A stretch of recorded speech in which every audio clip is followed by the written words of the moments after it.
হয়, আচলতে জুবিনে যদিও চ' মাছ গ্ৰহণ কৰিছিলে, কিন্তু আমি একেলগে থকাটো বিচাৰিছিলে। জুবিনে সদায় মোৰ পৰিয়াল বুলি কয়, মোৰ ফেমিলি বুলি কয়।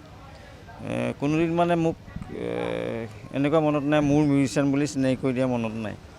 মোৰ ফেমিলি মানুহ, আমি একেলগে কাম কৰোঁ, আমি এটা টিম এনেকৈ কয়। গতিকে আচলতে এনেকুৱা নহয় যে আমি বৰ ফূৰ্তিত আজি যন্ত্ৰ আৰম্ভ কৰিছোঁ। বহুত দুখ আছে, বহুত মনত পৰিছে তেওঁলৈ। মই আচলতে মনলৈ আহিবলৈ দিব নিবিচাৰোঁ কথাটো, তেওঁ যে নাই, মই লগতে আছে বুলি ফিল কৰি জীয়াই আছোঁ।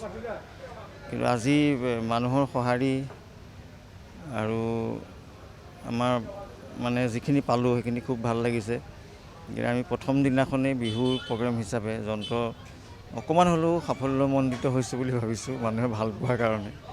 বাকী আমাৰ উদ্দেশ্য সেইটোৱে, জুবিন গাৰ্গৰ গানখিনি ভালকৈ উপস্থাপন কৰা, ঠাণ্ডাভাৱে। আপোনালোকে ইতিমধ্যে ইমানখিনি দেখিলে প্ৰগ্ৰেম, প্ৰায় 5জন ছিংগাৰে প্ৰায় 25টা গান ইতিমধ্যে। অৱশ্যে বহুত গান, কোনটো গাব কোনটো নাগাব তাক ডিচাইড কৰা বৰ দিগদাৰ।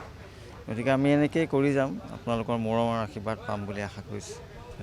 বৰ দিগদাৰ, মানে জুবিন গাৰ্গবিহীন মঞ্চটো পৰিচালনা কৰা বৰ দিগদাৰ। জুবিন গাৰ্গে নিজেই পৰিচালনা কৰিছিলে গোটেই বস্তুটো, কোনটো গানৰ পিছত কি গাব, কি গান মানুহক শুনাব, আৰম্ভণি কিহে কৰিব, তেওঁ নিজেই কৰে, কোনোদিন আমাক নকৈছিলে। এতিয়া আমি গোটেই কথাবিলাক ভাবিবলগীয়া হৈছে, কোনটো গান গালে মানুহে ভাল পাব, কোনটো গান শুনি ভাল পাব। গতিকে অলপ প্ৰব্লেমত পৰিছোঁ, নপৰা নহয়। বিহু বহুতখিনি বিহু হোৱা নাই, ডাঙৰ ডাঙৰ কেইবাখনো বিহু হোৱা নাই।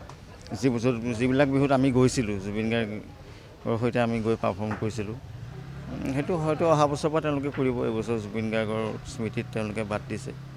গতিকে সেইটো এটা আদৰণীয় পদক্ষেপ, বেয়া নহয়।